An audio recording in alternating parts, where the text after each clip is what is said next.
मेरे भाइयों, हम पूरी पूरी रात सो रहे हैं, हमें ख्याल ही नहीं, हम पूरी पूरी रात सो रहे हैं, हत्ता के फजर में भी सो रहे हैं, मस्जिदें वीरान हो चुकी है। अल्लाह अकबर, हमारा क्या हाल होगा।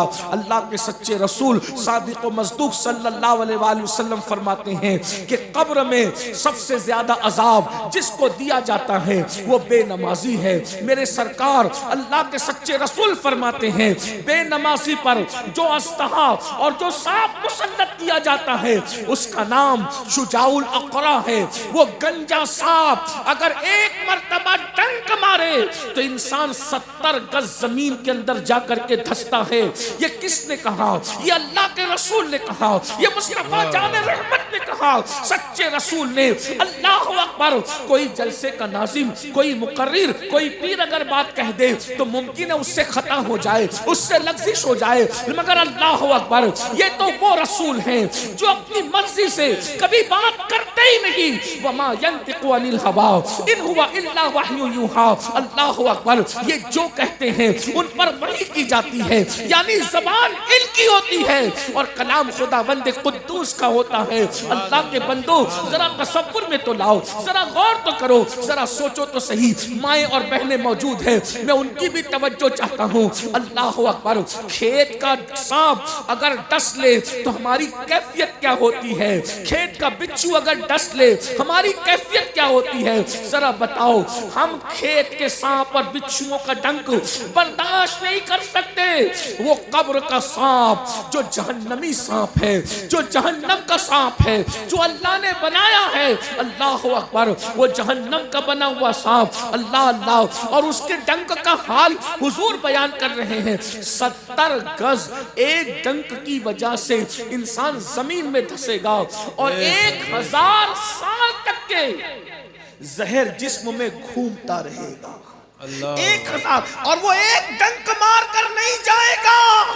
मस्जिदों को वीरान करके सिनेमा हॉल को आबाद करने वालों, खुदा के घर को छोड़ करके गुनाहों के अड्डों को आबाद करने वालों, वो एक डंक मार कर नहीं जाएगा।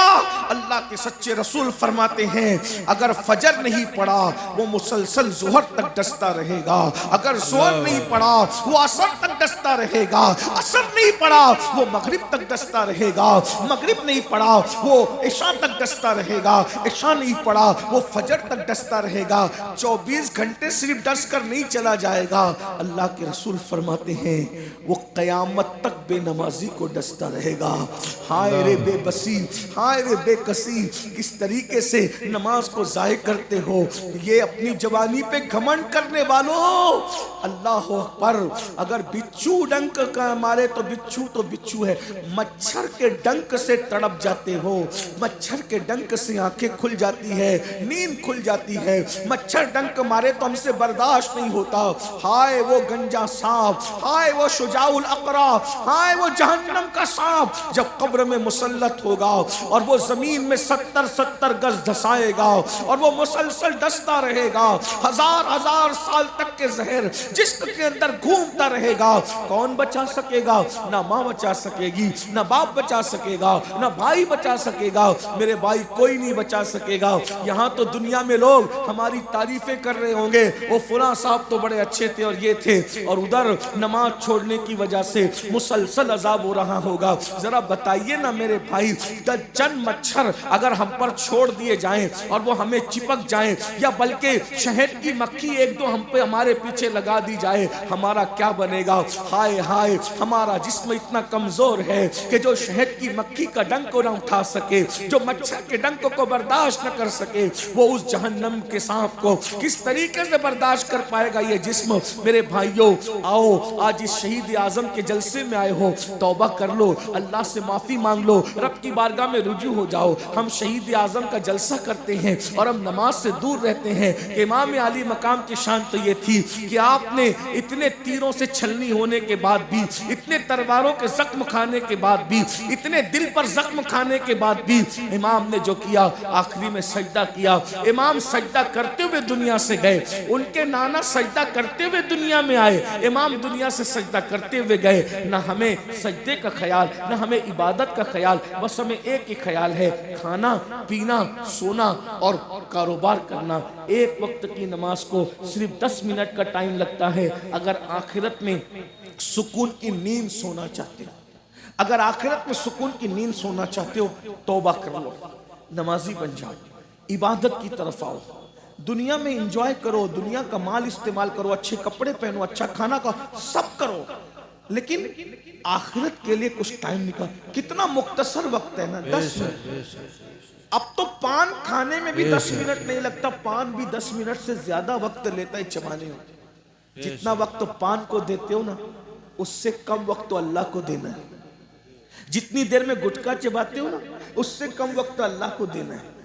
जितने वक्त में हुक्का पीते हो ना, उससे कम वक्त अल्लाह को दे। लेकिन मुझे हैरत है, लोग हुक्के को वक्त दे रहे हैं, पान को वक्त दे रहे हैं, दोस्तों को वक्त दे रहे हैं, बीवी बच्चे को वक्त दे रहे हैं, अल्लाह को वक्त नहीं दे रहे। तो खुदा का तसव्वुर क्या है, तसव्वुर इलाह क्या है, अल्लाह को हमने कहां रखा है, उसकी मोहब्बत को कहां रखा है। अगर अल्लाह की मोहब्बत को, उसके जलवों को हम दिल में रखते, तो क्या हम ये करते जो हम आज कर रहे हैं? जो हमारा बेटा और बेटी जवान होने के बाद हमारे साथ वफा करेंगे या गद्दारी करेंगे, इसकी कोई गारंटी नहीं है। हम उनके लिए तो 8-8, 10-10 घंटा मेहनत करके माल कमा रहे हैं। माल किसके लिए कमा रहे हैं? बच्चे सुकून से रहे। माल के लिए कलकत्ता तक जा रहे हैं, दिल्ली तक जा रहे हैं, मुंबई तक जा रहे हैं, सऊदी तक जा रहे हैं, दुबई तक जा रहे हैं, अमेरिका अफ्रीका तक जा रहे हैं। मेरे बच्चे सुकून से रहे, बच्चे खुश रहे। बच्चों की खुशी के लिए 8-8, 10-10 घंटा मेहनत कर रहे हो माल कमाने के लिए। अल्लाह की खुशी के लिए क्या आमाल कमाने के लिए भी हम मेहनत कर रहे हैं? बताइए। बच्चे बेवफाई, बहुत से, ऐसा मैं नहीं कह रहा हूं कि आप ना कमाए, माल कमाइए, बच्चों को खुश रखना जरूरी है। हम भी उसी कोशिश में, आप भी उसी कोशिश में, बेशक बच्चों का हक है। लेकिन ये कहता हूं, बच्चा बीवी को देखने के बाद हमारा गद्दार हो सकता है। ऐसे बच्चे हैं जो माँ बाप को ईद का सलाम करने नहीं आते। ऐसे बच्चे जो 24-24 घंटे में माँ बाप की खैरियत एक घर में रह करके नहीं पूछते। माँ बाप तड़पते रहते हैं, कोई पूछने वाला नहीं है। बताओ तो सही। ऐसे बच्चे हैं जो माँ बाप अगर खर्चा मांग ले तो कहते हैं सब तुम्ही पे खर्चा कर दे, इतना कमाया सब तुम्ही पे जाया कर दे। ऐसे बच्चे, जिन बच्चों को जवान करने और खुश रखने के लिए, जिनकी प्रॉपर्टियां बनाने के लिए 8-8, 10-10 घंटा मेहनत कर रहे हो, जबकि वो गद्दारी कर सकते। हालांकि करो, मुझे मना नहीं, कोई इतराज नहीं, मैं मना करने नहीं आया। लेकिन बच्चे जो बेवफाई करेंगे, बेवफा होने वाली औलाद, छोड़ जाने वाली औलाद के लिए इतनी मेहनत, और खालिके वफा के लिए कोई मेहनत नहीं।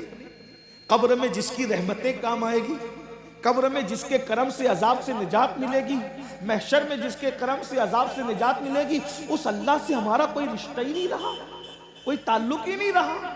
आइए ना, अगर अपनी आखिरत के मामले में सीरियस है तो अल्लाह की बारगाह में तौबा कीजिए।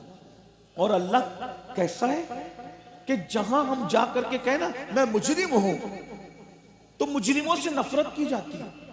जो जुर्म का इकरार कर ले उसको सजा दी जाती है।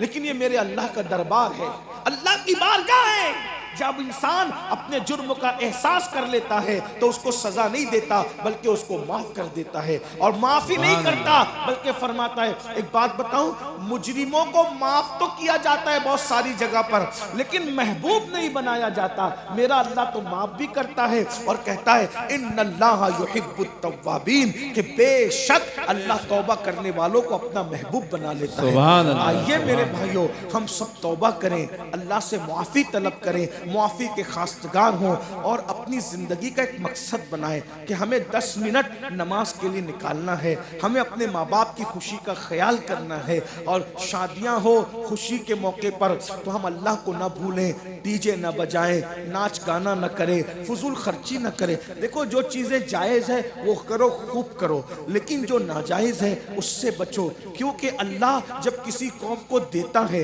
तो फरमाता है इन्नल्लाह ला युगय्यिरु मा बिकौमिन हत्ता युगय्यिरु मा बिअनफुसिहिम। अल्लाह फरमाता है अल्लाह किसी कौम से उस वक्त तक नेमत नहीं छीनता जब तक कि वो कौम खुद ऐसे हालात पैदा न करे। तो मेरे भाइयों, अगर दौलत का मिसयूज करोगे तो अल्लाह देना जानता है तो छीनना भी जानता है। अपनी ताकत का इस्तेमाल नेकी पर अमल करने की बजाय अगर गुनाह को प्रमोट करने में करोगे तो अल्लाह ताला तुमसे ताकत छीन लेगा, कुव्वत छीन लेगा। बहुत सारे लोग बीमार क्यों पड़ते हैं? अल्लाह की नाफरमानी की वजह से। हर बीमार अल्लाह का नाफरमान नहीं है, लेकिन अक्सर बीमारियां अल्लाह की नाफरमानी की वजह से आती है। बल्कि मेरे आका अलैहिस्सलाम ने तो यहाँ तक फरमाया कि अगर तुम्हारे बदन में खुजली भी आती है तो गुनाह की वजह से, तुम्हारी आंखें भी फड़कती है गुनाह की वजह से, तुम्हारा चिराग भी बुझता है गुनाह की वजह से, तुम्हें ठोकर भी लगती है गुनाह की वजह से। यानी अगर इंसान गुनाह न करे तो कभी उसको खुजली भी ना आए। अगर आदमी गुनाह ना करे उसकी आंखें ना फड़के, अगर आदमी गुनाह ना करे उसको कभी ठोकर ना लगे। अल्लाह अकबर। यानी नेकी करने वालों की अल्लाह कैसे हिफाजत करता है कि उसको ठोकर लगने से भी बचा लेता है। सोचिए, नेकी करने वाले को अल्लाह ठोकर भी लगने नहीं देता। एक बुजुर्ग ने कहा था, इंसान जितना गुर्बत से डरता है अगर उतना अल्लाह से डर लेता है तो क्या होता है? हर आदमी आज गरीबी से डर रहा है, मैं मुफलिस ना हो जाऊं, मैं मुफलिस। अरे जितना गुर्बत से डर रहा है उतना अल्लाह से डर। गुर्बत क्या चीज है?